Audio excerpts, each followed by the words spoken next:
Best Future Film on National Integration film goes to Tandem. Producer Allu Arvind Garu and Uday Srinivas, director Chandu Monditi. Best Future Film on Environment, IGWA. ఈ సినిమాకి total jury members చాలా యునానిమస్గా appreciate చేశారు.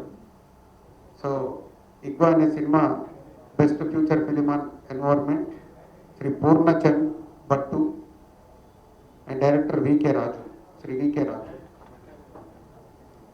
అలాగే best debut feature film director Shri Sai Martand, little arts. And best wholesome entertainment film M Prabhakar Reddy ఉత్తమ ప్రజాదరణ చిత్రం goes to సంక్రాంతికి వస్తున్నాం. Producer Shirish, director Shri Anil Ravipudi. Feature film on social messaging court goes to court. Prashanti and Naveen Babu is Nani. Producers Ram Jagadish, director.